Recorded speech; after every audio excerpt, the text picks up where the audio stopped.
Hola, ¿qué tal, muchachos? Bienvenidos a otro episodio de Sujetos de Conciencia. Hoy en particular es un episodio especial, bueno, especial más bien, no tan especial, más bien particular, porque Sam y yo nos pusimos de acuerdo y quedamos que podíamos tomar un episodio para que uno de los dos le contara al otro un tema acerca del que le interesa mucho hablar, ¿no? Y en esta ocasión yo usé mi carta para hablar de horror cósmico, pero antes que se me olvidó presentarnos. Ah, Ya sé que mi nombre es Silverio y mi nombre es Samantha. y pues somos sujetos de conciencia. Y lo que ya les dije anteriormente, no voy a editar esto, lo voy a dejar así, sí, no cortes nada, Simón. Entonces les voy a hablar acerca de horror cósmico. Horror cósmico. ¿Tú qué entiendes por horror cósmico, Sam? ¿Qué es lo que te viene a la mente? Horror cósmico. ¿Qué es el cosmos para empezar? Pues el cosmos, la etimología de cosmos es orden. Así que el cosmos es un orden. Que pues se aplica casi siempre al cielo, ¿no? Es como el orden en que están configurados el cielo y las cosas. Yo había escuchado de que cosmos decían de que era el universo. Pues yo, terror del universo es como de ¿qué? ¿De qué vas a hablar? No sé, la verdad. ¿De qué estás hablando, Silverio, por favor? Bueno, decidí hablar de horror cósmico porque es un tema que a mí me llama mucho la atención. Cuando yo empecé a escuchar el término horror cósmico fue cuando conocí a un escritor que se llama Howard Phillips Lovecraft. Lovecraft en particular es una persona muy, muy peculiar. Que ahorita te estaba platicando justamente que cuando era un niño muy frágil, muy delicado, que creció bajo la sobreprotección de su mamá, sin papá, le agarró mucho rencor a su mamá. Durante la mayor parte de su tiempo fue una así de que no manches, jefa, porque no me sobreprotegiste, porque no me dejaba salir. Empezó a generar un chorro de broncas, vaya, en la mente del joven Howard Phillips. Y ahora, aunado a eso, aunado a su sobreprotección, pues estaba el enclaustramiento. Entonces, cuando estaba enclaustrado, él tenía acceso a leer muchas cosas. Tenía una biblioteca de su abuelo y él terminó volviéndose experto en un chorro de temas, en astronomía, en ciencia, en la ciencia es la astronomía es una ciencia, en astronomía, en biología, en historia, incluso un poquito en arte. Entonces, lo que pasó es que a este jovenzuelo empezó a darle por escribir. Después de que empiezas a leer muchas cosas, pues empiezas tú a generar tus propias cosas en la cabeza, ¿no? Entonces, él ya había leído anteriormente a maestros del horror, del terror gótico, como Edgar Allan Poe. Allan Poe, el famoso Edgar Allan Poe, no me digan que no lo conoces. ¿Tú sí lo conoces? Sí. ¿Sí has leído algo de Poe o no? Yo nunca he leído literatura. ¿Así de plano? No, nunca he leído literatura. ¿No te llama la atención? No sé, es que me pasa como con el anime, que está ahí, pero no me llama la atención. Y sé que si lo veo, me gusta, pero por alguna razón no es parte de mi hobby, digamos. Sí, has dicho que prefieres libros de no ficción, ¿verdad? Más como... Sí. O si voy a hacer un hobby, pues yo creo que prefiero otra cosa que no sea leer. Porque leer, pues, es para mí, pues, es por la escuela, ¿no? Pero sí, no. Pero sí sé de quién habla. Ya. Bueno, pues Edgar Allan Poe fue maestro de Lovecraft. Y después también leyó a Arthur Machen. El cuento más famoso de Arthur Machen es el Gran Dios Pan. Muy recomendado, léanlo también, está muy perrón. Ya se lo he platicado a la Sam, que creo que no se acuerda, pero sí. Y también a Algernon Blackwood. De Algernon Blackwood, Los Sauces. Oh, la pillé. Los Sauces de Algernon Blackwood también podría decirse que es un proto-horror cósmico. Porque hay una parte en Los Sauces muy particular que justamente inspira muchas portadas de ese cuento. Es que se cuenta que fíjate, no vayas a apagar la compu, ¿sí? Por favor. Hay una parte en esos cuentos, en ese cuento, que habla... Haz de cuenta que el cuento se trata de un grupo de no sé si decirles marineros. Son dos vatos que van cruzando el Danubio en bote, en una lancha. ¿El Danubio? El río Danubio. Creo que es por Londres. No, ¿dónde es? No me acuerdo si es en Inglaterra. Bueno, es en Europa, el dios Danubio. ¿Por Francia? No me acuerdo. Es que justamente en el cuento te va diciendo los lugares que atraviesa. Pero van en el Danubio y encallan en medio de un banco de arena. Pero casi es una isla, porque el Danubio es súper anchote, ¿no? Entonces empiezan a pasar varios días ahí y se empiezan a dar cuenta de que pasan cosas extrañas. Oyen ruidos y luego de repente salen y ven no sé qué hay, como una sombra que se escondió. Y hay una parte donde justamente en una noche donde está haciendo mucho viento, se asoma uno de ellos porque le da curiosidad el ruido que están haciendo los sauces. Y empieza a darse cuenta de que entre los sauces hay otra cosa que no son árboles, pero pareciera que son árboles. Entonces el vato se queda viendo y empieza a seguirlo y empieza a darse cuenta que son figuras largas que suben hasta el cielo, que tienen formas como pseudohumanoides y que están haciendo este movimiento. Se están meciendo, pero el vato las describe como cosas increíblemente grandes, extrañas, que parecieran ser árboles, pero no son. Y ahora imagínate que un chorro de viento en la noche, sin luz, y lo único que ves son esas figuras pseudohumanoides de madera que se están meciendo así bien raro. Entonces esa sensación, ese pseudoterror, a Lovecraft le llamó la atención y empezó a querer escribir ese rollo. ¿Se fue Garabato? Yeah. Gababato, ¿cómo se la pasó oliendo tú? Entonces, fueron parte de las influencias de Lovecraft junto con otras cosas, ¿no? Entonces, eventualmente Lovecraft empezó a escribir ya pues sus historias.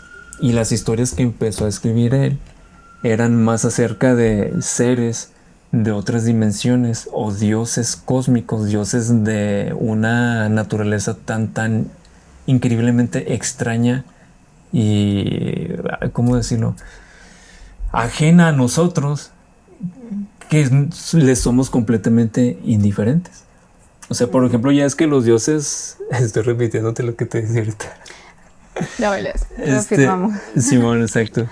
Ya es que los dioses, pues por lo general, tienen interacción con los humanos. O sea, los dioses que nosotros tenemos, pues están en directa contacto con nosotros porque pues son características de nosotros potenciadas o pulidas, ¿no? La virtud mayor o la maldad o la destrucción. Todo tiene que ver con nosotros. Entonces, cuando tú convives con un dios, digamos, típico de la humanidad, pues todas las relaciones que tienen entre ellos son en relación a la humanidad. O los destruyen, o los castigan, o crean el mundo, o destruyen el mundo, o traen un diluvio, o bla, bla, bla, bla, ¿no? Pero no, los dioses de Lovecraft son completamente indiferentes hacia nosotros. Para ellos es como te decía ahorita, como el polvo sobre los muebles. Ahorita, por ejemplo, yo estaba limpiando justamente el escritorio y está limpiando el polvo, ¿no? Está acá, y justamente me veo la mano y hay polvo ahí. O sea, yo no estoy pensando en si ese polvo es consciente de sí, o si tiene arte, o si hubo filósofos ahí. No, pues para mí es polvo intrascendente que quito con la mano y ya. O sea, no pasa de ahí. Y ese es justamente el horror cósmico. Ese tipo de seres, esa vacuidad, ese vacío, el darte cuenta de que tu lugar en el universo pues es muchísimo menor que nada, ¿no? Es prácticamente una casualidad. Pues pasó y ya. Y le comentaba a Sam que, por ejemplo, muchos de el dios más poderoso de Lovecraft, del panteón de Lovecraft, es Azathoth. Y es un dios idiota, o sea, no tiene cerebro, no está consciente, no tiene un deseo por hacer algo, creó el universo por accidente y está rodeado para la eternidad de flautistas que lo están arrullando para que se mantenga dormido. ¿Por qué? Pues porque el día que despierte Azathoth o va a destruir el universo, o se va a destruir a sí mismo, o va a alterar la realidad por completo, o va a ser otro universo, no se sabe. ¿Y por qué lo haría? No sabe, o sea, lo haría sin querer. Porque como no tiene inteligencia. No tiene inteligencia, no tiene un propósito, no sabe. O sea, no sabe. El conocimiento no es algo en él que exista. Pero, por ejemplo, hay otros dioses pues que sí tienen conocimiento, ¿no? Y justamente pues están buscando que Azathoth no despierte, pues porque estos sí tienen intereses. A ver, a mí, por ejemplo, me llama mucho la atención cómo Lovecraft describe algunos de sus dioses. Por ejemplo, hay uno que se llama Yog-Sothoth. Yog-Sothoth lo describe como la llave y la puerta, el uno en todo y el todo en uno. Yog-Sothoth existe desde siempre y para siempre. Y ese ser lo describe como una aglomeración de esferas que coexisten en todo el universo, todo el tiempo al mismo tiempo. O sea, Yog-Sothoth es una representación de un ser que está atravesando todo el tiempo en ese instante. Y es personaje principal, creo que en el horror de Dunwich. Justamente, y es que estaba platicando que el horror de Dunwich era de mis favoritos. Pues haz de cuenta que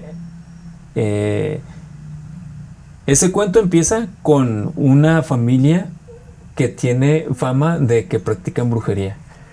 La hija de Wateley, el brujo, así se apellida, la describe como una persona con dificultades. O sea, la describe como si tuviera retraso mental. Dice que es especialmente fea, que es albina. No la describe como alguien atractiva. Así como que trata de dejar en claro que es una persona rara y que nadie estaría con ella, pues, de alguna manera. Entonces, ¿por qué lo hace?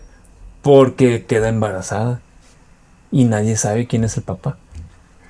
Y entonces empiezan a sospechar de que, no manches, es el... O sea, está embarazada de su papá.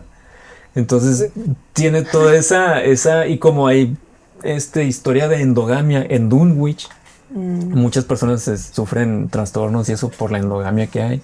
Entonces, manches, va a ser madre, o sea, el viejo Wateley va a ser padre de su nieto. Pero no, eventualmente te vas dando cuenta de que fue ofrecida en un ritual y quedó embarazada de Yog-Sothoth. Y los hijos que tenga tienen como propósito abrir el portal para que Yog-Sothoth venga y arrase la tierra. Y es lo que está en el Necronomicon, ya es que te estaba platicando hace ratito. Ajá. Entonces, nacen dos. Uno de ellos es una persona completamente normal, porque conforme va creciendo empieza a desarrollar rasgos muy raros. Dice que parece un chivo. Se llama Wilbur, el morrillo, y crece desproporcionadamente rápido. A los 4 años ya parece de 18, aprende a hablar a los pocos meses, y empieza a devorar justamente la biblioteca de su abuelo, que consiste casi todo en volúmenes arcanos y de magia. Uh-huh. Porque el propósito de él, junto con su hermano, es invocar a Yog-Sothoth, abrirle la puerta para que destruya el mundo. Y su otro hermano es invisible, él es el horror de Dunwich. Wilbur tiene que estarlo cuidando, lo tiene que estar alimentando de las vacas que tiene ahí. Por eso va pasando la historia y se les hace raro a los habitantes de Dunwich que la familia siempre tiene vacas, pero nunca sube el número de vacas. Y es porque se les están dando de comer al hermano de Wilbur, que es invisible. Justamente es invisible, nadie lo puede ver. Entonces llega un momento, y ahora no les voy a contar todo el cuento porque no es el chiste del video. Llega un momento en que generan una fórmula mágica para poder revelarlo. Entonces, cuando lo revelan, Lovecraft lo describe como una masa gigantesca lo describe como si fuera una montaña, una masa gigantesca que tiene muchos ojos y que en la parte de arriba tiene un rostro. Es un rostro nada más. Y eso, tiene un rostro y aparte tiene muchas patas que son como si fueran apéndices, como si fueran patas de elefante, pero alargadas. Entonces lo describe muy bien, y te lo puedes imaginar, tanto que muchas de las ilustraciones que hay del horror de Dunwich, casi todas son iguales porque lo describe muy bien. Y ese es el horror de Dunwich. Y justamente es el hermano gemelo de Wilbur.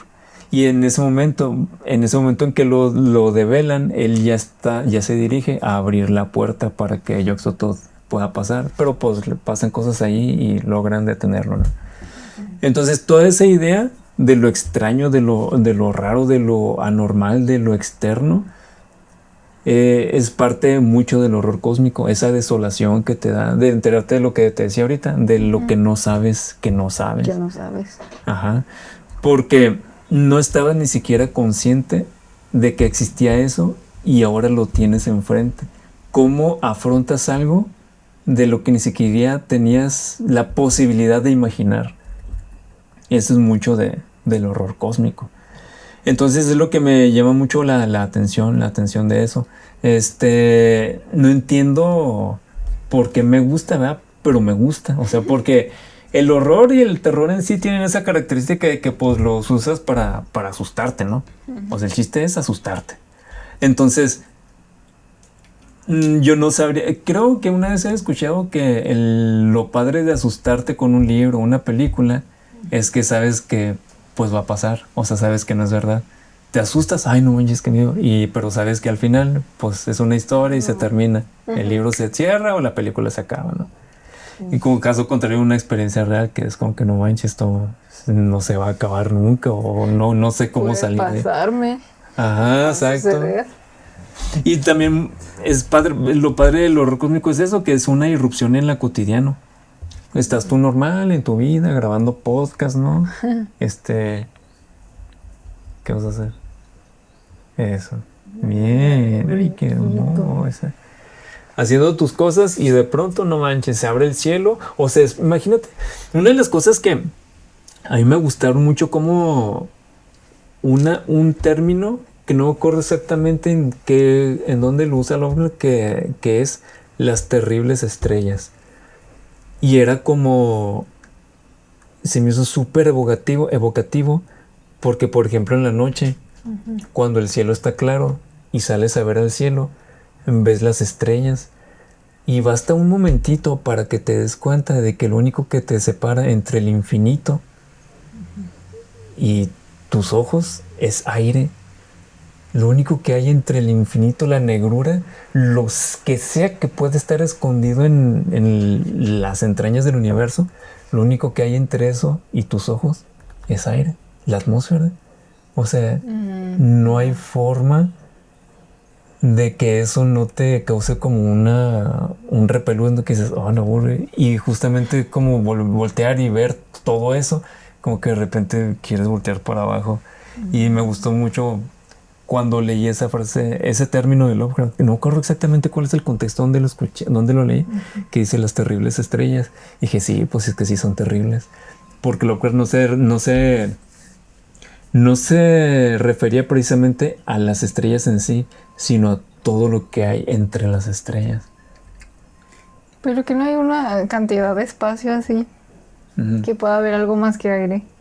O sea, sí, pues el espacio hay aire aquí, pero no será más allá de la, ¿cómo se le llama eso? Dimensión, creo que le dicen. La dimensión del aire, ¿no crees que sea también la distancia? Pues sí, pero creo que más bien lo que se refería es a que la atmósfera es como una sábana protectora, ¿no? Por ejemplo, en las noches cuando tienes una pesadilla, ¿qué es lo que haces? Te tapas con la sábana porque te va a proteger. Las sábanas te protegen de los demonios, de monstruos, de mosquitos, de ladrones. Ándale. Sí. ¿De ladrones? Sí, no te ven. Y entra un ladrón y te tapas y no te ven. Camuflajeado. Exactamente. Entonces como que esa pequeña seguridad que tú tienes de estar como en una esfera flotando en el espacio, estás cobijado por la atmósfera, en donde existe todo lo que conoces, hasta las nubes. Entonces, que te hagan ver lo frágil que es. Que por ejemplo el sol, si tiene una erupción solar mínimamente potente, puede arrasar la atmósfera. O sea, todos podemos quedar a merced de los rayos ultravioleta, de los rayos cósmicos, de la radiación solar del propio universo, de la radiación del propio universo, expuestos solamente porque el sol le dio un estornudo, ¿no? Y creo que tal vez es metafóricamente también lo que Lovecraft hace cuando al referirse a dioses exteriores o algo así. Los astros, las propias cosas que en el universo suceden son órdenes de magnitud, pues sí, de dioses. O sea, el sol, si estornuda, entre comillas, manda a la burger la atmósfera. Entonces quedamos expuestos. Nos quema también. Si has visto esas veces que hay como erupciones solares y luego hay fallas en las telecomunicaciones. No, no sabía que estaban enlazadas esas dos cosas. Sí. ¿Sí? Porque cuando hay una erupción solar, ioniza la atmósfera. De hecho, cuando pasa eso, hay auroras boreales más intensas y se alcanzan a ver más hacia el sur. Incluso creo que hubo una ocasión en que en México se alcanzaban a ver auroras boreales. Sí, pero hacia el norte. Porque hubo una erupción solar tan potente que ionizó la atmósfera e hizo que pasara eso. Entonces, cuando algo se ioniza, influye directamente el campo electromagnético. Y las comunicaciones son campos electromagnéticos. Entonces, la radio, internet, todas las telecomunicaciones, los satélites, pues se ven afectados porque hay una fluctuación en el campo electromagnético y pues se distorsiona todo. Entonces, por eso a veces creo que he llegado a ver ocasiones en que justamente las pantallas se ven así como... Se les has acercado imanes a los... Se hacen bien feas. Ajá. Se echan a perder. Hay algo así. Se ve como un fantasma que se ve así. Pero en la orillita, ¿no? Como que en medio queda negro. Ajá. Ya en la orillita. Sí. Entonces, ¿por qué? Pues porque todo lo que es electromagnetismo está directamente relacionado con el campo electromagnético, justamente. Y las telecomunicaciones, nosotros usamos el campo electromagnético para comunicarnos. Por eso los radios tienen que estar en cierta frecuencia porque si no, no se topan. O por ejemplo, las diferentes estaciones de radio están en diferentes frecuencias, que es la diferencia de onda, no la amplitud de onda. Bueno, es que está amplitud de onda, que es el AM, y luego está el FM, que es frecuencia modulada. Amplitud modulada y frecuencia modulada. Una la capta la amplitud, que es la distancia entre crestas de la onda, y la otra es la frecuencia, qué tantas veces hace esto la frecuencia. Entonces cuando llega el sol y dice, voy a moverle aquí, pues mándale a volver todo. Sí, vale, shit. O sea, pero no descomponen los aparatos nomás, no se logra tener ese funcionamiento. O si se echan a perder. Depende qué tan potente sea. Porque, por ejemplo, un satélite, yo creo que sí mandan a volver un par de satélites. Por ejemplo, los de Starlink. Y es que esos los que dan internet. Esos están ahorita en órbita. Yo creo que sí viene fregándose algunos de Starlink. Aunque bueno, pues ya deben estar como conscientes los que los construyen para esas ocasiones. Sí. Deben tener alguna especie de escudo. Bueno, no escudo, sino protección.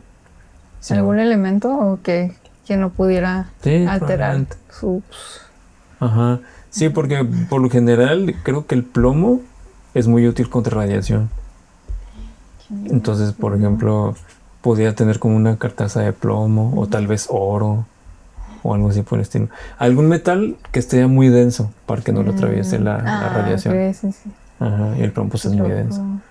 El oro es muy denso. Todo pues es caro. El titanio, el tungsteno, podría ser que un cubito sí pesa como 5 o 10 kilos. Wow. Como así, lo agarras y lo tienes que levantar acá. O sea, está bien chida esa experiencia. Chido. Pues sí. Sí. Que te ponen así, ¿no? Un vaso con agua y un vaso o con mercurio incluso. El de agua lo levantas, ¿no? Y de mercurio. No, yo estaba viendo que el plomo se lo ponían de maquillaje las mujeres antes. No manches. Sí, que les dejaba la cara. Pues quiero una reina que se ponía eso y ya, pese a que todavía le estaba saliendo como salpullido o sarpullido, ¿cómo se dice? Creo que sarpullido. Creo que es con R. Ajá. Pues se lo seguían poniendo ya la cara toda roja, pero pues era la belleza de antes. Uh-huh. Ahora sí que antes muerta que se... Ándale, Simón, exacto. Por algo lo dicen, ¿no? Yo creo que pues, de ahí, de la realidad. Sí, no manches. Sí, la vanidad de la mujer. O no la vanidad, sino el querer tapar tener esa imagen hasta dónde te hace llegar. Verte... pues sí, de otro tono. Porque era para verse más clara. Blanca, ¿no? Sí, blanca, pálida. Que creo que eso viene también de una reina, no me acuerdo cuál, que hubo un tiempo en que estuvo muy enferma y palideció mucho. Y cuando la gente la vio, pues no estaban seguros de qué le había pasado. O más bien no están enterados de que había estado enferma. Entonces, como la vieron muy pálida, empezaron a relacionar el rollo de ser de la realeza o tener estatus con estar pálido.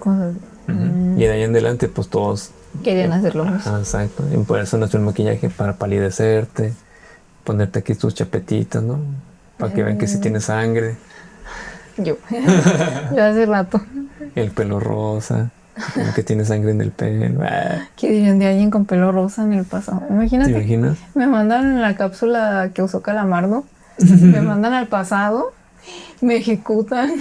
¿Qué? Puede ser, no manches, porque tiene el cabello rosa. Bruja. Luego Sí, bruja. a ser magia. Es que, ¿cómo es posible? ¿No ves a alguien aquí que haga eso? Que tenga el. No. Tú eres la única y diferente. Te ejecutarían por única y diferente. Van a decir, ¿quieres opacar a la reina? Ándale. No. Sí, y luego la reina. A ver, te dejo vivir si me dices cómo tienes el pelo rosa. Pero en esa época no hay tintes. Y No, ¿qué es? pero yo le explico, mire. Ven en un tubito. Mire, acompáñeme y le enseño. Y le Fíjate traigo el que presente. sí podrías, porque se decolora con agua oxigenada, ¿no? Con peróxido de peróxido. Ajá. Sí, yo creo que eso sí podrías conseguirlo con un alquimista. Le vas con un alquimista, ¿me das peróxido? Simón. Le das una concentración alta, en un 50. Le das peróxido. Esperarlo. No, sí, te va a destruir el pelo, ¿eh? 40. 40. Y tú le agregas poquita agua más para que no vaya a pasar nada. Y ya con eso, vas y buscas a gente que tiña telas. Le pides sus tintes. Les pides que te expliquen cómo aplicarlos. Te llevas a la reina, le pones su peróxido, le enjuagas y le empiezas a poner. ¿Y no crees que la tinta sea orgánica en aquellos entonces? Sí, claro que sí. ¿Y si se agarraría con el pelo ahí decolorado? Sí. O sea, no se va a ver tan intenso como eso. Pero sí va a agarrar un color. Ya me mataron. Ya sé, ¿no? Fíjate que una vez vi un video en la televisión abierta. Ajá. Era la TV de la UNAM. Y salía una señora que era física, o no sé qué, algo así. Sí, de que física, creo. Entonces, pues ella decía de que las máquinas del tiempo sí eran posibles. Claro, el hecho de que sea científica en la física, pues no quiere decir que pues también ella tendrá sus hipótesis. Sí. Pero a mí me asombró mucho que lo haya dicho una persona de tal grado en la tele. Y que lo dijo, o sea, veía en su conocimiento, dice, sí tiene lógica que puedas ir al pasado. Y lo dijo. Y ya ves que Einstein también, de que se ponía quieto y sabe qué ritual tenía ahí, según él, para regresar al pasado. Obviamente ir al pasado. ¿Neta? Sí, dice. Yo no sabía. Hay una película bien bonita que no sé cómo se llama, pero es de un vato en una cierta época que se enamora de una muchacha que ve pintada en un cuadro. Entonces siempre iba y la veía porque se quedó a dormir en un hotel y en el hotel tenían una foto de esa muchacha. Entonces pues iba y la admiraba y empieza a hacer eso. No sé si se ha sacado de la ficción o qué. Según yo sí lo hacía Einstein. Y empieza a hacer esa técnica de que en una cierta pose, cerrar tus ojos, relajarte, imaginar que estás en la fecha a la que quieres ir. Y pues ándale que sí le funciona. Se despierta y creo que compró monedas y traje así de acorde a la época a la que quería ir. Y conoce a la muchacha en el hotel, ya se da cuenta quién era y todo, pero sí, siempre me ha llamado la atención eso de la máquina del tiempo. ¿Y no has visto La máquina del tiempo? No. O sea, la película, ¿no la has visto? No. Ni idea. Está muy buena, te la recomiendo. Sí, chécala. Está basada en un cuento de H.G. Wells. De hecho, ahí tengo el libro de La máquina del tiempo. Es de H.G. Wells y plantea un vato que está viendo la manera de hacer una máquina del tiempo. El rollo es que le matan a su pareja. Entonces él se obsesiona con lograr el viaje en el tiempo para regresar y evitar que maten a su pareja. Entonces lo logra generar la máquina del tiempo. Él tiene así como que unos diales. Entonces pone para el año, mes, día y ya creo que hasta ahora puede, ¿no? Lo acomoda y luego regresa al momento en que no me acuerdo si es su prometida o su esposa o su novia. Pero el chiste es que él se muere. Y la primera vez que regresa vuelve a fallecer. Y otra vez y vuelve a fallecer, pero siempre de manera diferente. Él ya sabe cómo va a pasar y las trata de evitar todas las veces las evita, pero ella vuelve a morir. Entonces una de esas está justamente, dice, pues voy a ver qué hay en el futuro. Y empieza a viajar el futuro, empieza a ver cómo va cambiando la humanidad. Pero una de esas ocurre que, no ocurre qué pasa, como que están cayendo meteoritos o algo así, y el vato se tropieza y se cae dentro de la máquina y empieza a viajar, o se le deja apretada la palanca y empieza a bajar al futuro. Y nomás se va viendo así todo alrededor cómo va construyéndose todo, y luego cómo se cae y luego se vuelve a construir. Como si hubiera consumido drogas. Ajá, ándale, Simón. Entonces, cuando despierta, el vato para la máquina y ya está muchos millones de años en el futuro. Y el mundo ya se dividió en dos razas. Están los seres humanos y los Morlock. Los Morlock salen por las noches a cazar seres humanos. Y una de esas, los Morlock lo capturan y lo llevan con el líder. Pero el vato tiene como una especie de mentalidad colmena. Y el líder es acá súper listo, ¿no? Al nivel de poderes psíquicos. Entonces si llega y te está esperando y le dice, ¿quieres saber por qué no la podía salvar? Y luego te dice, ¿cómo? ¿Sabía? Sí, ¿quieres saber por qué no podías evitar que muriera? Y dice, porque morir era el motivo para que construyeras la máquina del tiempo. Si no muere, no la construyes y la máquina ya está. Siempre tenías que construir la máquina del tiempo y ella tenía que morir para que tuvieras el motivo para crearla. ¡Qué impactante! Y no. Y ya, sí, el vato pues ya decide quedarse en el futuro. Y ya para vivir ahí. Pero sí, es como profecía autocumplida, como el bucle de tiempo, justamente. Fue su propia causalidad. Entonces eso se me hizo bien perrón, porque hasta ese entonces no había visto una película o sí leído algo que lo pusiera así tal cual. Es que no puedes cambiar el pasado, porque tu motivo para cambiar el pasado es lo que te está motivando. O sea, quiero ir a hacer esto, y el momento que quiero ir al futuro, pues te regresas, no puedes evitar lo que te hizo pensar eso. En la paradoja de los abuelos, ¿puedo matar a mi abuelo? Si mato a mi abuelo, no existiría. Pero ¿cómo si aquí estoy y estoy matando a mi abuelo? La burger. Y despiertas. ¿Qué? Ándale, manches, ¿abuelo? Con tu escopeta. Tú no me vas a matar a mí. Imagínate una película que hagan así de que, a ver, voy a ponerme de acuerdo con los cines para que con un bate, cuando llegues a este cuestionamiento, todos le den un en la maceta a todos los que están viendo la película, y entonces cuando estén preguntándose, pero si mato a mi abuelo, no estaría. Y si no estaría, ¿mi abuelo dónde? Y de repente despiertas, ¿no? Despiertas en tu casa y dices, ¿qué pasó? Lo soñé. No manches, sería súper experiencia. Con el chipote. Qué raro. Wow. Me pegué una viga. Ay, no, qué experiencia tan choqueante. Sí. No, pero sí debe de haber una lógica. A ver, no está mi abuelo, no estoy yo, esto nunca pasó. Soy una ilusión, entonces una posibilidad en el tiempo, imaginando algo. Y no soy nada, no existo. Yo pensaría eso. Porque la única forma es ejercicio mental, ¿no? O sea, puedo hacer el ejercicio mental, pero incluso mi cerebro dice, no, espérate, ¿cómo? Pero si lo puedo mentalizar, tal vez ese sea el único lugar en el espacio-tiempo en donde puede suceder, en la mente. Sí. Qué miedo. Muchos como que quieren resolver eso con el rollo de líneas temporales, ¿no? De que hay una línea del tiempo donde si mataste a tu abuelo y tú no existes, y tú vienes de la otra línea temporal donde tu abuelo sigue vivo. ¿Sabes cómo? O sea, estás en esta línea temporal, pasa, ¿no? Entonces decides viajar a otra línea temporal donde matas a tu abuelo, y en esa línea temporal tu abuelo ya no existe. Pero cuando regresas, tu abuelo sí existe. Pero en esa línea temporal. Lo explican en Volver al Futuro, y también en Dragon Ball.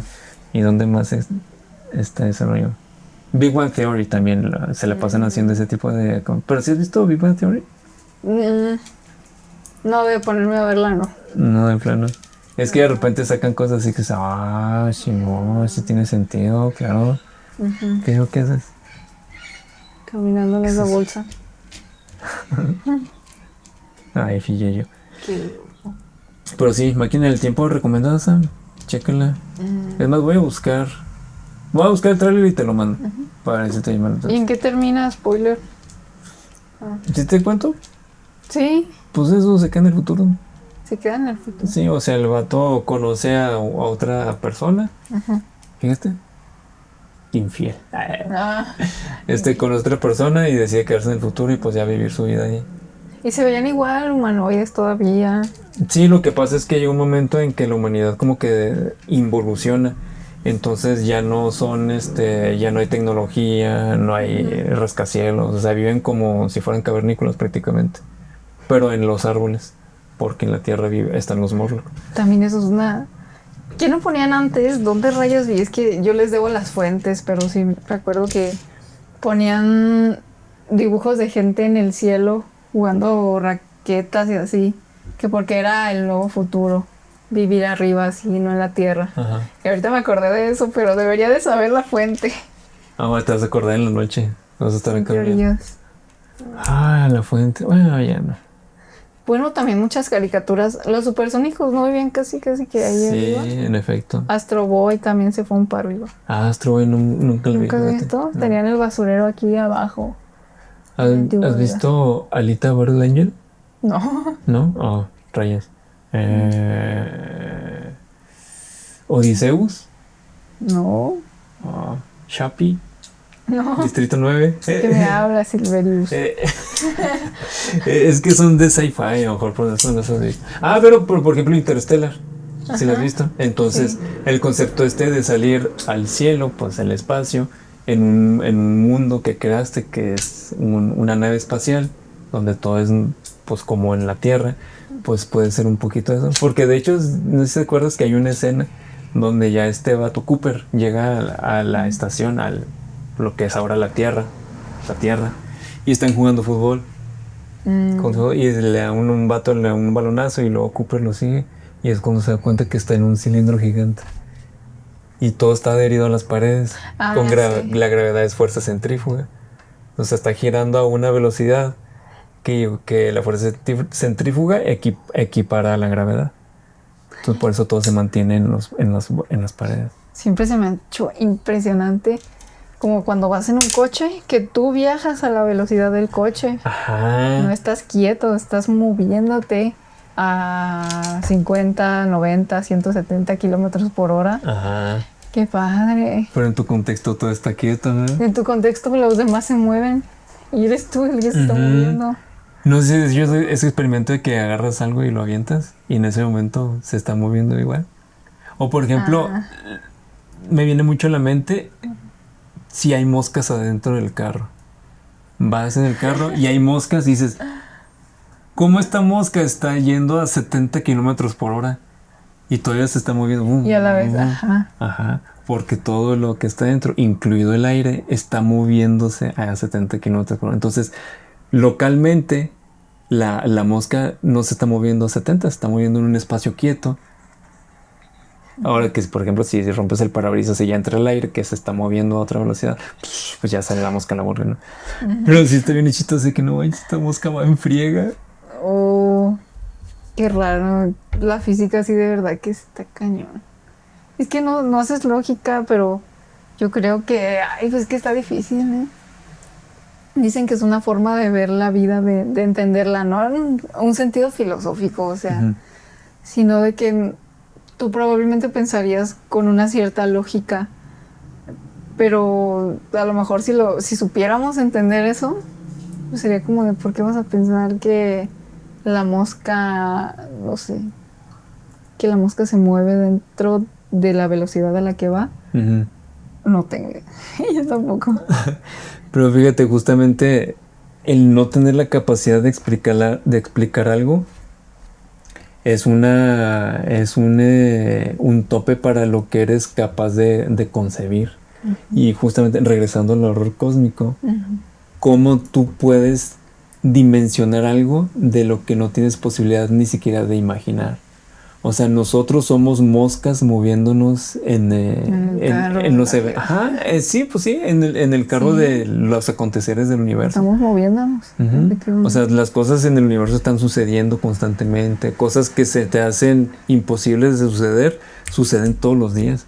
Por ejemplo, ¿Has oído de esta estadística de que hay la posibilidad de que el esperma que fecundó el óvulo que dio el origen al ser humano que eres tú es del 0.0000001%, ¿no?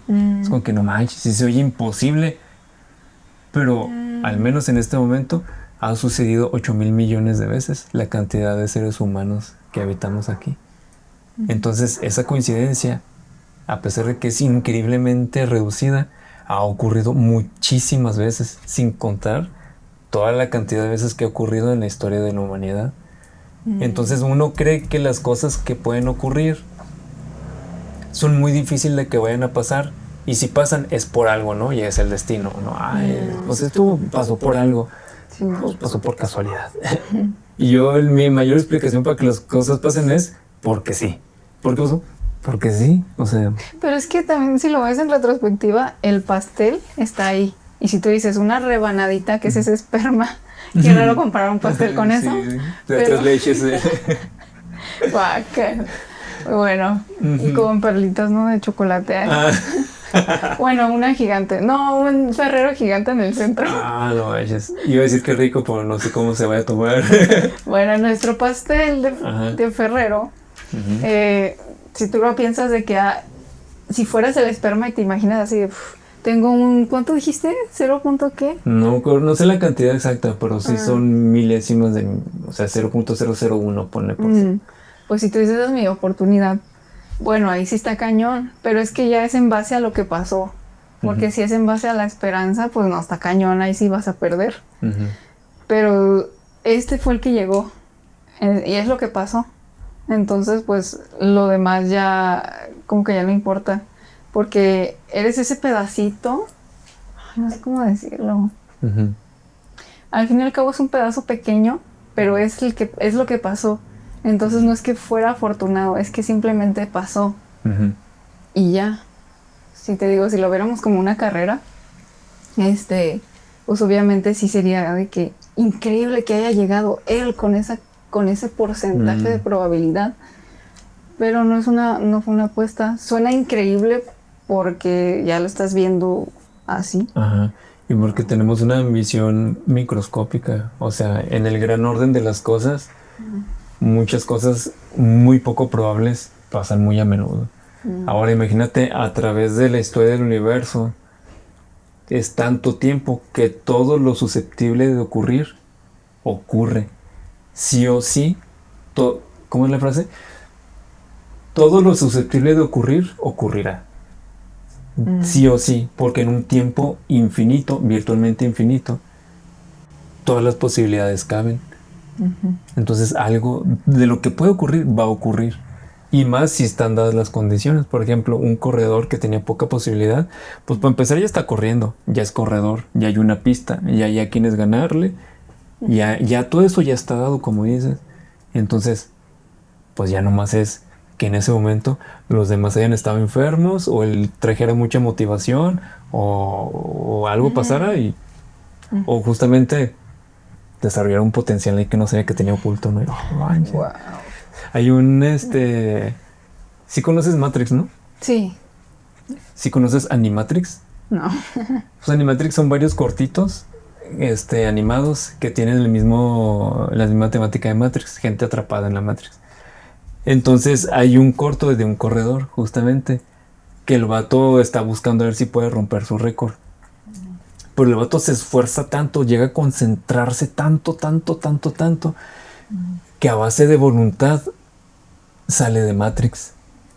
O sea, se esfuerza tanto y llega un momento en que su mente está ya Matrix ya no lo puede reprimir, ya no hay manera de que el sistema operativo haya contemplado que existiera algo así, y pues por fuerza de voluntad pues, sale de Matrix y despierta así, pues ya donde despiertan todos los que despiertan de Matrix. Y lo regresan, es como que lo agarran, lo duermen otra vez y lo regresan otra vez. Y se mató, manches, ¿qué pasó? Y ganó. Pero pues se esforzó tanto y fue una excepción tan pasada de lanza que pues, se salió. Claro, porque contexto es que en Matrix es la sociedad pero dormida, ¿no? Los durmieron para que vivieran en una realidad. Una realidad simulada. ¿Y por qué los habían dormido, te acuerdas? Sí, porque hubo un tiempo en que le hicimos guerra a las máquinas y como las máquinas se alimentaban del sol, a la humanidad se le ocurrió quemar el sol. Es el concepto. Entonces está nublado para siempre. Pero luego las máquinas dijeron, pues no hay energía solar. Ah, pero ustedes son calor. Ustedes son máquinas geotérmicas. Ah, son baterías. Entonces empezaron a reproducir seres humanos. Somos baterías. What the fuck. Somos bioeléctricos. Ajá, ¿cómo bioelectricidad?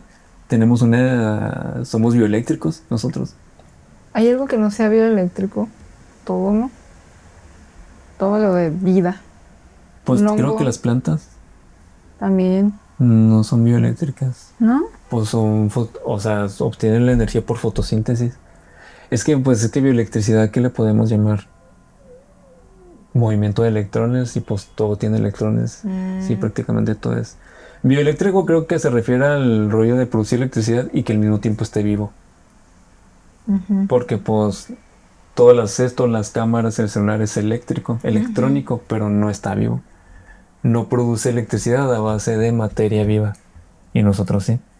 Lo hacemos a través del ATP, el adenosín trifosfático, de las mitocondrias. Llega la mitocondria y dice, voy a hacer ATP. Y luego cuando rompe los enlaces, pues se genera la energía y eso es lo que hace que podamos mover. Está bien loco eso. Bien cañón. Yo me acuerdo mucho que el horror cósmico lo empecé a escuchar mencionar. Cuenta que yo trabajaba en una productora. Ya te he platicado mucho de esa productora, pero esta ocasión en particular es el primer jale que tuve donde era de quedarnos mucho tiempo. Entonces nos quedamos como hasta las 11 de la noche más o menos trabajando y nos habían rentado unos depas como a 2 cuadras para que nos fuéramos a dormir ahí. Qué gusto. Porque más o menos es que ¿por trabajar todo el día o qué? Sí, y aparte porque pues no te creas, si teníamos habitaciones diferentes en esa ocasión. Todo está bien. Para mí la experiencia estaba padre porque eran de las primeras veces que ya me quedaba fuera de casa por mi trabajo. No era así como que, oh, manches, ya trabajo, hago mis cosas, ya mis papás no me dicen qué hacer o qué no hacer. Entonces está chida, pero justamente en esas jornadas ya muy largas, un compa ponía, bueno, mi otro compa, porque nada más éramos 2, ponía un podcast que se llamaba Terror y Nada Más. Era un podcast de terror y leían historias de terror. Entonces en ocasiones se aventaban relatos. No, eran como radioficciones. Entonces se cuenta que era el cuento, pero cada personaje tenía una voz y había efectos de sonido y acá, o sea, estaban muy perros, la neta. Entonces hubo una vez que hicieron uno que se llamaba Herbert West Reanimador, de un vato que busca traer a la vida a seres inanimados inyectándoles una solución, ¿no? El vato decía que la vida simplemente son reacciones químicas. Claro que se puede revertir la muerte, nada más hay que darle para atrás.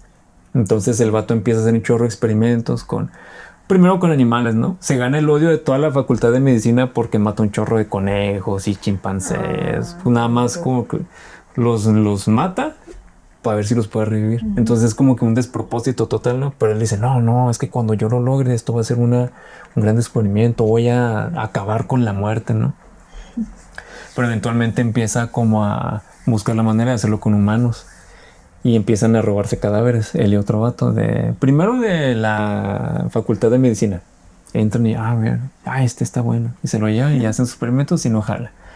Una vez reviven a uno, pero es como si fuera un zombie, así se vuelve salvaje y empieza a destruir cosas y escapa y nunca lo vuelven a ver. Entonces después de un tiempo el vato empieza a matar gente porque se da cuenta de que necesita que esté la muerte muy muy cerquita, más bien que la vida haya terminado hace muy poquito, para que la solución traiga de vuelta a la persona con conciencia y con inteligencia. Porque si dejan pasar más tiempo pasa eso de que se vuelven locos o empiezan a hacer desastres o gritan, son personas histéricas. Y empieza a hacer eso. Entonces esa radionovela bueno, radioficción, estaba muy bien hecha, está muy bien hecha. Los gritos así de que no manches, si te daban miedo. Y el narrador así, eran españoles, pero no se notaba un acento muy español, pues. Sí había Cs y Zetas, pero no era así de que, oye, tío, pues es que no, era muy así, muy neutro y nada más te dabas cuenta de que era español por esa forma de pronunciar las Cs, ¿no? Y dije, no manches, está bien perrón. Y un día, justamente Herbert West, el reanimador, es un cuento de Lovecraft. Y el vato empezó a ponerlos y ponerlos más. Y otra vez uno que era En las montañas de la locura, que es el más, tal vez el segundo más famoso después de La llamada de Cthulhu. Y dije, no manches, está bien perrón, vato. Esos vatos que a eso se dedican. Ah, es que son libros de Lovecraft. Ah, caray, ¿quién es ese vato? Ah, pues mira, y ya me empezó a pasar info. Me pasó unos libros en PDF. Y yo anteriormente ya había escuchado de Lovecraft, más bien de Cthulhu, porque yo estaba en un grupo de ilustradores y un día un ilustrador subió un Cthulhu. Aquí les voy a poner a Cthulhu para que sepan quién es. Digo, es muy obvio los que medio saben, ¿no? Entonces, un vato como por tirarle carrilla le escribe, ah, no manches, esto me recuerda a otra imagen que he visto en otro lado. Y el vato le contesta, muy, muy listo, y le dice, pues puede ser, vato, es un Cthulhu. Y así, y el otro ya no le contesté, pues sí, pues obviamente. Si estamos dibujando todo lo mismo, pues claro que se va a aparecer. Y dije, ay, Cthulhu, me puse a buscar y luego me puse en Google, ¿no? En ese entonces se googleaban las cosas, no ahora con ChatGPT. Entonces ya me sale ahí La llamada de Cthulhu y empecé a leerlo y me aburrí. Dije, no, no es lo mío. Pero ya después, el segundo descubrimiento que fue con el podcast dije, es una manera más interesante, y empecé a escuchar los podcasts y ya después ya me puse a leer y ya le agarré el chiste. Dije, mira, sí está padre. Y ahí me agarré y empecé a leer un chorro de horror cósmico.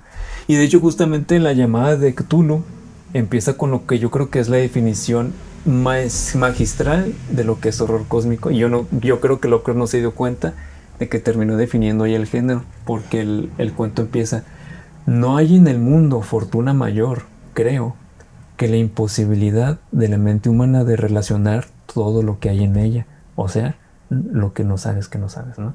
Entre paréntesis. No es nuestro destino emprender grandes viajes. Estamos a merced del infinito. Y hay una parte donde menciona en el mundo fortuna mayor, creo que le meten, ¿no? Estamos en medio de los grandes mares del infinito y no es nuestro destino emprender grandes viajes. O sea, empieza así y es como, pues sí, Otto, no hay en el mundo fortuna mayor que el no saber las cosas que ignoras, porque cuando te des cuenta de qué es lo que ignoras, dice el cuento, terminaremos deslumbrados y retrocederemos a una nueva edad de las cavernas. O sea, va a ser tan grandioso, tan maravilloso en el peor de los sentidos, que no vamos a poder contenerlo, no vamos a poder gestionarlo y vamos a mejor regresarnos ante la imposibilidad de eso que está ahí. Y me fascina mucho esa idea, porque a pesar de que es desconsoladora y desoladora, se me hace muy, muy interesante cómo alguien tuvo esa visión, ¿sabes cómo? Cómo alguien lo volvió literatura y lo plasmó y lo terminó heredando, y cómo muchas personas nos identificamos con eso, con el vacío, con la desolación, la desesperanza y el horror. El horror de enfrentar, el horror de tener enfrente todo eso y todavía tener el valor de seguir adelante, ¿no? De seguir existiendo. Es de cierta manera Lovecraft como que le dio esperanza a la humanidad mostrándole su desesperanza en la cara, ¿no? Y también es un poquito la forma de vivir que agarré cuando me preguntaste si tiene una filosofía de ese rollo de, no, pues es que aquí es todo lo que hay. Y lo creo un poquito es así de que no manches, ¿no? O sea, tal vez no. Y lo que está allá afuera es tan terrible que pues no te queda más que echarte para atrás y decir, no, pues yo aquí en mis cosas y lo que esté pasando allá, pues que pase y ojalá no topármelo. O sea, eso es de que hay cosas tan enormemente que no comprendemos aunque nos diéramos cuenta que no la sabemos, que te abruma, y por eso mencionan lo de las cavernas, o de que... Sí. Retrocederíamos a refugiarnos en algo que ya conocemos, en vez de afrontar esa realidad tan desconsoladora, pues. Que pues en sí eso no es difícil de... O sea, nada más es con que le eches una ojeada o veas cualquier video donde el tema sea física cuántica u hoyos negros y te vas a dar cuenta, o sea, es muy, muy, muy difícil para alguien que no tenga una educación o los datos, la información suficiente, entender eso. O sea, es muy difícil entenderlo. Tienes que estar consumiendo constantemente y estar echando mano de viendo otros videos que te expliquen otros conceptos. Porque leerlo, yo sí siento que es muy complicado leerlo. Es mejor que una persona que lo sabe te lo explique y tú decir, bueno, ya más o menos sé de qué se trata, porque pues tampoco vamos a dedicarnos a la física teórica. O sea, nuestras vidas transcurren entre el cine, dormir, comer, ir al baño, quejarnos de que no tenemos dinero. Sí, o sea, y hay gente que literalmente se dedica a desentrañar el universo. O sea, imagínate que tu trabajo es todo el día estar tratando de averiguar cómo funciona lo que existe. No, está fascinante, ¿no? Qué padre trabajo. Sí. Pero justamente topas, dices, pues que ya no hay yo para dónde. ¿Para dónde fregados? Ya no hay manera. ¿Cómo lidio con esto? ¿Cómo lo concilio? ¿Cómo lo concilio? Está muy difícil. Sí, porque pues somos seres tridimensionales, podemos entender, quiero creer que más lo que sucede aquí. Pero si vas a estudiar aquí algo que está hasta allá, pues está cañón, porque tú no conoces lo que es el ser de 4, 7, 20 dimensiones. Pues no lo vamos a entender. O sea, pero sí, yo me refiero de que sí, lo que tienes ahí es lo que es y no hay más. O sea, en el sentido de que mágico, como decía yo, de Dios. Pero el hecho que no conozcas, no puedes explicar un agujero negro, o que no sepas algo que obviamente tampoco vas a dominar, no quiere decir que lo que esté ahí es lo que es y ya. Pues las cosas son lo que son y ya. Y eso es a lo que me refiero, a lo material, a lo demostrable, a lo físico. Sí, pues obviamente si comparamos la vida de una persona X como yo, pues va a ser algo muy grande. Sí, obviamente cualquier persona va a ser algo muy grande. Sí, hasta para los físicos es algo complicado, muy complicado. Pero aunque no lo entendamos, ahí está. El que no lo comprendamos, pues es lo que es y ahí está. No lo entendemos, pero para mí las cosas están ahí. No es porque me contó la Biblia o porque me contó o porque yo creo. Y yo me pongo así de que, como los filósofos antiguos, a pensar, ¿qué le dará vida a la vida? El agua, claro. Y ya luego no, el movimiento, claro. Qué tontería pensar que era el agua. No es filosofar. Sea como sea, lo comprendamos o no, las cosas están ahí. Y en lo que estoy en desacuerdo es en inventar historias fantasiosas para darle sentido a la existencia. No estoy de acuerdo. Y pues a lo mejor no es tan mágico, pero no sé.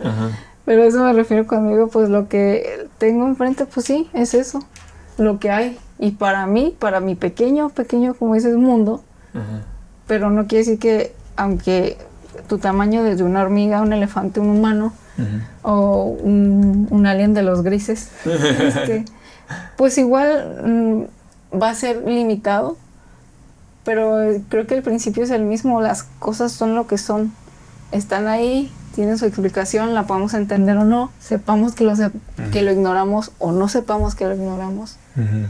Y yo creo que las cosas están ahí, no me parece la fantasía. No sé si me entiende. No, sí. O ya confundí más a la gente. Sí, no, ahí pongan en los comentarios, Samantha, no te entendí nada. Pónganle el minuto donde le dejaron de entenderle. No, pero sí te comprendo. O sea, el hecho de que no se pueda explicar o no haya manera ahorita de decir eso por qué es así y por qué es eso, no significa que eso deje de estar ahí y deje de ser eso. Ajá, está ahí, lo entendamos o no. Creamos en él o no. Justo como los hoyos negros, que no sabes qué es lo que ocurre con lo que cae dentro, pero no quiere decir que nunca hubo algo que no... O sea, no quiere decir que no cayó nada. O sea, porque tú viste que cayó algo y el hoyo negro está ahí, existe. Y es sabido y está comprobado lo que pasa con las cosas que se acercan al hoyo, ¿no? Cómo influye la gravedad, cómo influye el espacio, la luz. Incluso ya de último ya se sabe que irradian, vaya, que tienen radiación. Se me hizo bien interesante eso, que es increíblemente poderoso, pero hay un momento en el que ya no hay tanta fuerza como para que todas las partículas caigan. Por ejemplo, se supone que el vacío es una fluctuación cuántica. O sea, en el vacío surgen partículas. Surgen así una partícula y su antipartícula y se cancelan en el instante. En el vacío eso pasa. Es chispazos. Chispazos de inexistencia, existencia, inexistencia, existencia. Así constantes. Pero llega un momento en el cerca de un agujero negro en que cuando surgen las dos, una apenas alcanza a ser influenciada por la gravedad del agujero negro y va al agujero negro, pero la otra escapa. Entonces del vacío se está formando radiación que es debido al agujero negro, porque esas dos partículas que deberían surgir y cancelarse, una está escapando y la otra no. Entonces está viendo radiación hacia afuera. Está bien loco ese rollo. Y dije, oh, no mames. Dicen que te estira, ¿no? Que el agujero negro te estira como un espagueti. Simón, espaguetificación le dicen. Ay, qué veo. No, pues no la contarías ni para ver cómo se siente. ¿Te imaginas ver un agujero? Bueno, pues no, es que ni lo ves. Creo, no, pues porque es negro. Y está en la oscuridad. Pues no. Qué feo. Yo siento que una forma de morir bien fea es quedarte en el espacio así de que no caminas, no avanzas. Ajá, suspendida. Sí, ahí te quedas. Qué feo, porque pues estás solo. ¿Qué más ves? Si aburrirse es bien feo. Ajá. Y nos aburrimos cuando tenemos muchas cosas o cuando nos saturamos de información. Sí. ¿Qué harías? ¿Te volverías loco, no? Sí, definitivamente. Sí, ¿no? El tiempo que duras en morirte, güey. ¿O harías algo para matarte ahí, como aguantar la respiración? Si es que puedes, porque pues vuelves a respirar. Pero es que, bueno, no sé. Es que si dices, no, o sea, en este momento termino con todo, pues igual va a terminar. Pues voy a ver qué veo. O sea, a ver qué pasa. Yo sí diría de a ver qué pasa. Pero si es mucho tiempo, digamos días. Ajá. No, y es lo menos peor, pues van a pasar basura del universo, de la gente, de los humanos que han dejado basura. Bueno, depende de dónde esté. Sí. O va a pasar algún fenómeno, asteroides, no sé, algún grupo de... por la basura de Saturno, que su anillo es de pura basura, ¿no? Pues son asteroides. Ajá, la basura del universo que se quedó ahí. Simón. Y alguna de esas cosas te va a matar. ¿Qué ibas a Saturno? Sí, yo me la quedo. Estaría bien bonito que aquí hubiera anillos. ¿Has visto esas fotos de cómo se vería la Tierra desde la Tierra si tuviera anillos? Creo que una vez vi, pero pues ya no me acuerdo. O sea, bien bonito. Y luego como se vería diferente dependiendo de la latitud. O sea, si estás en el Polo Norte y en el Ecuador y así. Y si estás en el Ecuador se ve nada más una raya así. Pero te vas moviendo hacia el norte o hacia el sur y se va viendo así el anillo. Se ve bien bonito. Y luego como es pseudosólido, haría sombra cuando le pasa el sol por atrás. Sí, no, ahí se ve bien bonito. Qué chido. ¿Imaginas? Hay que ir a vivirnos a Saturno. Hay que ir a vivir a Saturno. Morimos. Sí, porque es gaseoso. Ni podríamos entrar, yo creo. Dicen... Creo que no creo que tenga tanta gravedad. Pero por el... ¿Qué es? ¿Azufre? Sí, No es azufre, no me acuerdo qué es, pero sí es tóxico. No, que son nubes y nubes así de neblina. Sí, pues no vamos a aguantar. No, pues no. Ni llegar, creo. Oh, qué amigos. Y han de ser varios meses de viaje hasta allá. Ajá. Sí, la neta sí está muy cañón. Y justamente, pues vaya, la grandeza del universo, la incapacidad de abarcar lo amplio que es el universo, es horror cósmico. Qué horror. Es cósmico. Sí, bueno. Qué miedo. Qué feo, ¿no? De que no sabe uno y quiere saber más. Sí, y luego es que no hay manera aparte, o sea, ¿cómo le haces? Porque todo lo que nosotros conocemos del universo y de lo que pasa en general, pues es o de alguien que te lo platica o de lo que te enseña en la escuela. Es muy difícil que uno por sí mismo pueda observar eso. Máximo si conoces un astronauta y que te cuente, ¿no? No, es que es así. O alguien que trabaja en la NASA. No, es que vimos esto en los telescopios. O en un observatorio, por ejemplo. Podemos ir a Chile, buscar el observatorio que está en el desierto de Atacama y decir, a ver, enséñanos. Que nos dejen ver por el telescopio. ¿Te imaginas? Qué padre. Simón. Pero a mí sí me abrumaría tantos números, tantas cosas que estudiar. Yo no sé de lo que te platicaba de que... Y lo mismo con, o sea, para dar a entender con el tema del IQ, porque será verdad de que una gente tiene más IQ que otra, o a qué se debe que una persona sea más lista. ¿Qué es ser listo para empezar? Yo siento que la memoria está súper asociada a la inteligencia. Y además de eso, tu capacidad de razonar. Y ahí está una clave, ¿no? Porque te pueden explicar algo así, no entiendes, ok, te voy a explicar los agujeros negros. Vamos a hacerlo fácil. Y si no, ni siquiera fácil lo pudiéramos... Yo siento que yo no lo podría entender ni aunque un físico me lo explicara fácil. O sea, no como Carl Sagan con la manzana explicando la cuarta dimensión. No. Me refiero en sí, en materia, con números, con algo sencillo. Yo aún así me quedaría como de lo que decíamos de la mosca. Ok, ya entendí, va a tal velocidad.